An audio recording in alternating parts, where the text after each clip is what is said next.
ऐसे एक नाजुक दौड़ में, ऐसे एक क्रूशियल टाइम में मुस्लिम कम्युनिटी को स्पेशली सामने आकर बहुत ही क्रूशियल, बहुत ही सीरियस इश्यूज़ पर जमा होना है, जमा होकर एक पैगाम देना है। आप में से बहुत सारे लोग सोचते होंगे कि हम यहाँ पर आकर बयान सुनने से क्या होगा। देखिए, आपका यहाँ पर आना ही एक पैगाम देता है कि आपके दिलों के अंदर अभी तक खौफ नहीं आया। ये पैगाम आज के ज़माने में बहुत अहम पैगाम है।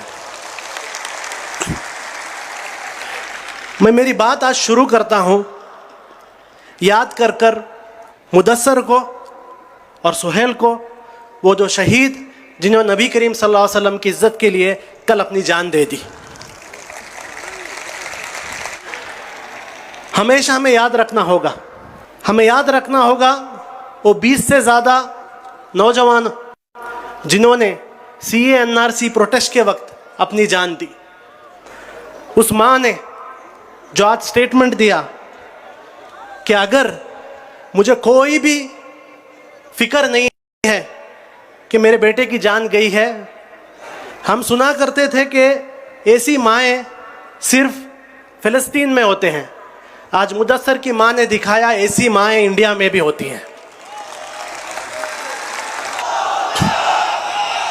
हमें याद करना है, आज एक CA/NRC और मुसलमानों की आवाज़ बनी हुई एक्टिविस्ट आफरीन फातिमा का घर को आज बुलडोज़र के साथ तोड़ा। दिन रात आपके लिए बात करते हैं, आपके लिए आवाज़ उठाते हैं, लेकिन उसके बदले उन्हें क्या मिलता है? उसके बदले उनके घर को बुलडोज़ किया जाता है, उसके बदले उन्हें UAPA डाला जाता है, उसके बदले उन पर NSA डाला जाता है। वो क्या बात कर रहे हैं? वो हेट स्पीच कर रहे हैं, वो नफरत की बात कर रहे हैं, वो कॉन्स्टिट्यूशन की बात कर रहे हैं। वो सिर्फ इतना बोल रहे हैं कि हमारे मुल्क के कॉन्स्टिट्यूशन के अंदर जो हक हमें है वो हक हमें दो। सिर्फ और सिर्फ ये हक की बात करने के लिए उनके घर को बुलडोज किया जा रहा है। इन्हें याद रखना ज़रूरी है, इन्हें याद रखना ज़रूरी है, क्योंकि यही वो लोग हैं, यही वो लोग हैं, यही मुदस्सिर है, यही सोहेल है, यही आफरीन है, यही लोग हैं जो जेलों के अंदर हैं। इनके वजह से आज तक आपके और मेरे घर तक प्रॉब्लम नहीं आया। इनके कामों के वजह से आपके और मेरे घर सेफ है। हमेशा इन्हें याद रखिए, अपने दुआओं में याद रखिए। देखिए, आज मुल्क के अंदर मुझसे पहले काले साहब ने प्रॉब्लम क्या है आपके सामने बहुत क्लियर रखा। मैं आपके सामने प्रॉब्लम बोलने वाला नहीं, क्योंकि प्रॉब्लम सुन सुन के थक गए। आपके सामने पूरा चीज क्लियर हो गया है। लेकिन आप जानिए ये सारे इश्यूज क्यों हो रहे हैं। हमारे मुल्क के अंदर हर दिन एक इशू हो रहा है, और आप सोच रहे हैं ये इशू हो रहा है, ये इशू हो नहीं रहा है, इशू क्रिएट किया जा रहा है। कभी हलाल, कभी हिजाब, कभी अजान। चंद बेवकूफ ऐसे थे हमारे अंदर जो हमसे कह रहे थे एक बाबरी मस्जिद पूछ रहे हैं ना, दे दो।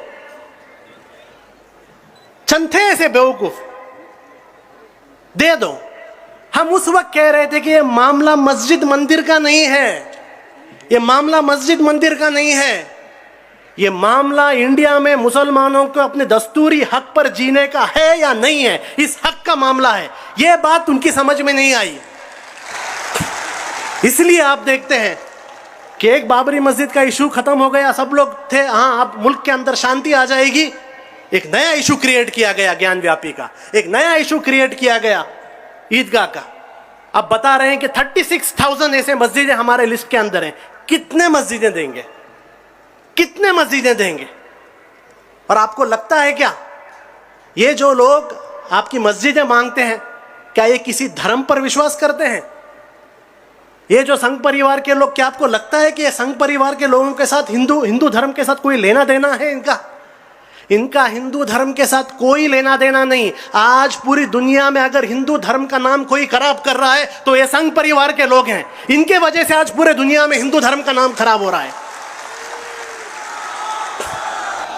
आकर आपसे कहेंगे, न्यूज चैनल्स वाले कहेंगे कि मस्जिद के इशू में दो पार्टी हैं, एक मस्जिद की पार्टी और एक हिंदू पार्टी। आप लोग याद रखिए, झूठ है, कोई हिंदू पार्टी नहीं है। मुझसे पहले काले साहब ने कहा हिंदुओं को उनका बड़ा टेंशन है, इकोनॉमी डाउन है, एम्प्लॉयमेंट नहीं है, पेट्रोल का रेट कहां चला गया, सिलेंडर का रेट कहां चला गया, बच्चियां सेफ नहीं है, रेप्स हो रही हैं।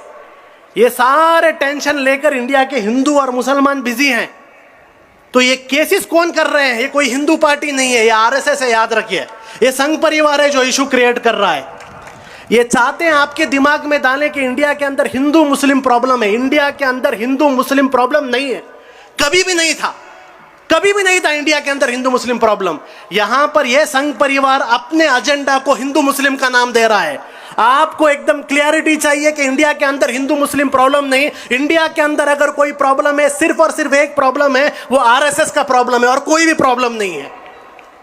इस प्रॉब्लम को जितना जल्द आप समझेंगे उतना बेहतर होगा।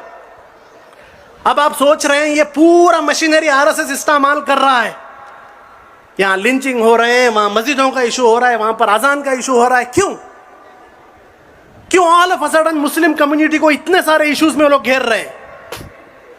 वो इसलिए क्योंकि इनके दुश्मन सिर्फ मुसलमान नहीं है। आरएसएस का दुश्मन सिर्फ मुसलमान नहीं है। आरएसएस का असल दुश्मन इंडिया का संविधान है। असल उनको प्रॉब्लम संविधान है। ये वो लोग थे जो चाहते थे कि एक छोटा से गिरोह पूरे मुल्क पर हुकूमत करे। एक छोटे से तबके के पास जात के नाम पर पूरा हुकूमत इनके हाथ में हो। उस वक्त डॉक्टर बाबा साहेब अम्बेडकर के जरिए एक कॉन्स्टिट्यूशन आया, एक दस्तूर आया, और दस्तूर ने एक बात कहा। वो दस्तूर में बात क्या था? इंडिया के सारे नागरिक बराबर, इंडिया के सारे नागरिक बराबर। उस दिन से इस दस्तूर से नफरत करते हैं और आज भी इस दस्तूर से नफरत करते हैं। थोड़ा ड्रामा करेंगे, दिल्ली में बैठे थोड़े इनके लीडर्स थोड़े ड्रामा करेंगे कि इन्हें दस्तूर से बहुत मोहब्बत है, क्योंकि दिल्ली में बैठे हुए लोग ये अच्छे एक्टर्स हैं, इन्हें बहुत अच्छी एक्टिंग आती है। लेकिन जो नीचे इनके कार्यकर्ता हैं इन्हें एक्टिंग नहीं आती।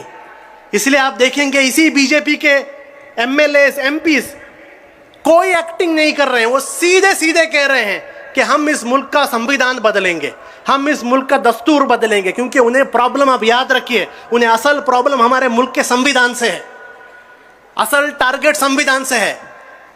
तो फिर मुसलमानों पर क्यों टारगेट किया जा रहा है? वो इसलिए क्योंकि इस मुल्क के संविधान को बचाने में सबसे बड़ा रोल इंडिया के मुसलमानों का है, याद रखिए। इंडिया के अंदर आरएसएस जानता है,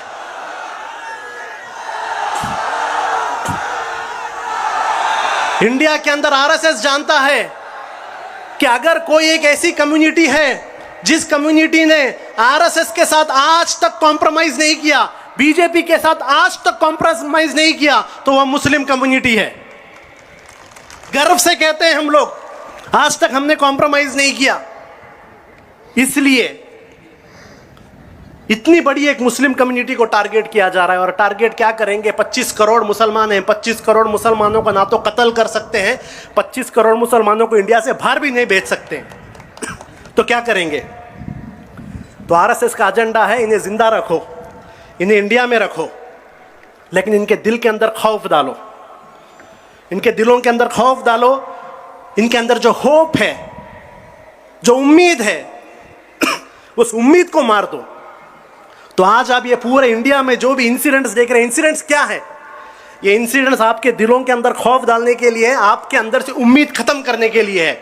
लेकिन अभी इंडिया के मुस्लिम कम्युनिटी को डिसाइड करना पड़ेगा, हमें डिसाइड करना पड़ेगा, क्या हम उनके प्लान को कामयाब होने देंगे? वो चाहते हैं आपके दिलों के अंदर खौफ आ जाए, क्या हम हमारे दिलों के अंदर खौफ आने देंगे? वो चाहते हैं हमारी उम्मीद टूट जाए, क्या हम हमारी उम्मीद टूटेगी? ये जवाब पूरे इंडिया में गूंजना होगा। खौफ। अब ये सबसे बड़ा हमारे सामने एक चैलेंज है। खौफ, डर, होपलेसनेस, इसको तोड़ना होगा। हमें हमारे संविधान पर अभी भी भरोसा है। यहां पर मुस्लिम लीडरशिप को बहुत बड़ा एक रोल प्ले करना है। यहां पर जो भी मुस्लिम लीडर्स आए हैं, मैं आपसे सिर्फ एक बात कह कर मेरी बात खत्म करता हूं।